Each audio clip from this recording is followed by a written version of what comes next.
औरंगजेब और शिवाजी दोनों के नाम का इस्तेमाल करके नफरत फैलाने वाले अपने मिशन पर लगे रहते हैं। आइए दोनों के बारे में जानते हैं। औरंगजेब एक धर्मपरायण शासक थे। वे औघड़ दानी थे और हिंदू धर्म से विशेष लगाव था, जिसके प्रसार और सुरक्षा के लिए अनेक कार्य किए, जिसमें हिंदू मंदिरों, मठों और पुजारियों को भी दान देना शामिल है। गुवाहाटी के उमानंद मंदिर को पहले से मिले भूमि अनुदान को औरंगजेब ने एक फरमान जारी कर पक्का किया। 1680 और 1687 में बनारस के दो संतों भगवंत गोसाई और रामजीवन गोसाई को औरंगजेब ने बनारस के घाट पर घर बनाने के लिए जगह उपलब्ध करवाए। 1691 में औरंगजेब ने चित्रकूट के महंत बालकदास निर्वाणी को 8 गांव और कर मुक्त जमीन उपलब्ध करवाया ताकि वे बालाजी मंदिर की देखभाल कर सकें। इसी तरह शैव मठों को भी दान दिया गया।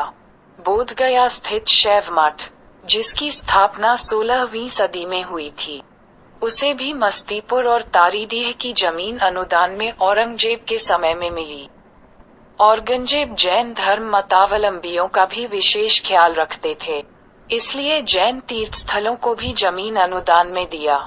इसमें गिरनार और मानोट, आबू के जैन तीर्थ स्थल प्रमुख हैं।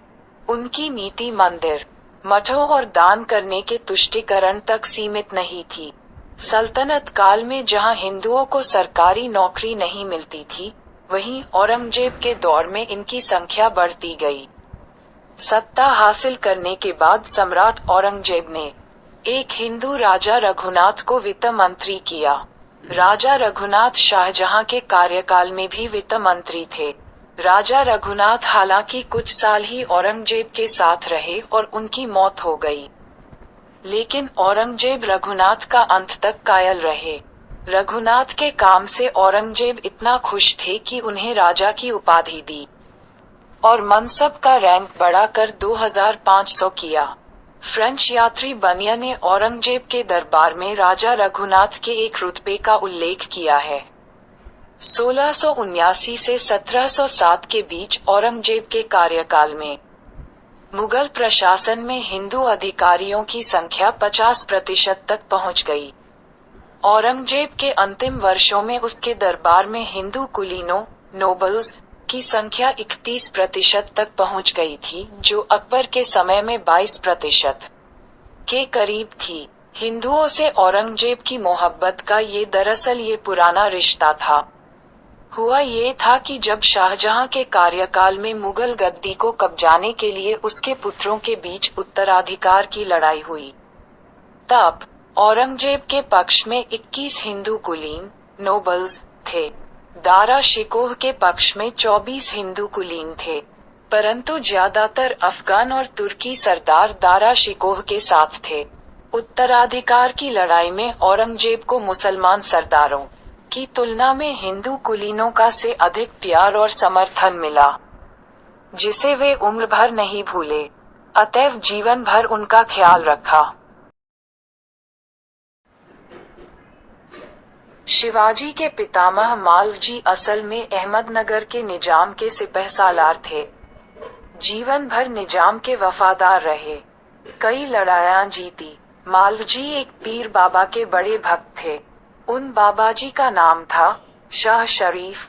मालवजी के 2 बेटे हुए, एक का नाम था शाह जी, दूसरे का शरीफ जी। शिवाजी स्वयं शाह जी के बेटे थे। जब मालवजी की मृत्यु हुई, उनकी मजार एलोरा में स्थापित हुई।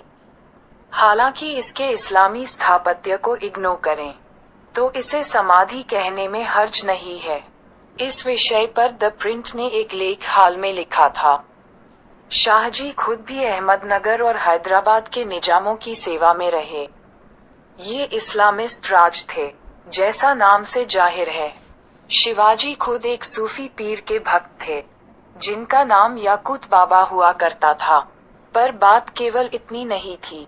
उनके तोपखाने का प्रभारी इब्राहिम खान था। दुनिया उसे इब्राहिम गार्दी के नाम से जानती है। उनकी नेवी, जो तटीय इलाकों में फैले उनके किलों की सुरक्षा के लिए एक बड़ी खतरनाक और इनोवेटिव फौज थी, वह दौलत खान के जिम्मे थी। सैयद हिलाल उनकी फौज के बड़े सरदार थे। शिवाजी महाराज की तकरीबन 1.5 लाख की फौज में 66,000 मुस्लिम फौजी थे। बोले तो 45%। अगर बंटवारा न होता तो अखंड इंडिया में मुसलमानों की आबादी इतनी ही होती। काजी हैदर उनके विश्वस्त मंत्री, सचिव और दूत हुआ करते थे।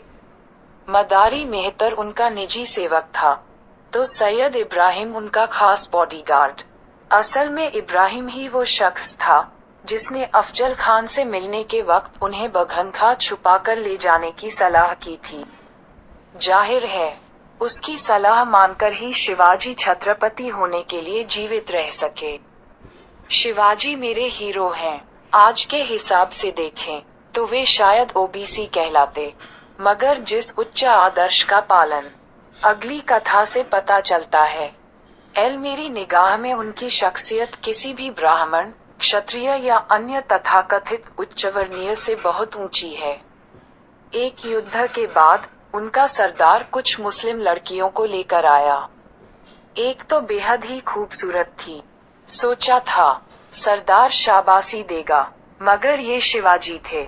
उन्होंने उस लड़की को निगाह उठाकर देखा और कहा, ये सचमुच बहुत सुंदर है। अगर मेरी माँ भी इतनी सुंदर होती तो मैं भी इतना सुंदर होता। शिवाजी स्वयं सुंदर थे, परंतु यह उन बेटियों को एश्योर करने का और अपने सिपहसालारों को अपनी सोच बताने का तरीका था। तो जाहिर है, लड़कियां बाइज्जत अपने पेरेंट्स के पास भिजवा दी गई। अफसोस होता है जब उनके भगवा ध्वज को लेकर घूमने वाले दंगाई मुस्लिम औरतों को दौड़ाकर उनके के पेट फाड़कर अजन्मा बच्चा निकाल लेते हैं। अगर शिवाजी या उनके जरा भी स्वभाव का अंश रखने वाला इस देश का प्रधानमंत्री होता, तो सोचिए कि ऐसे अधम, नीच प्राणियों का क्या ही हाल करता। एनीवेज, जय भवानी, जय शिवाजी दिल।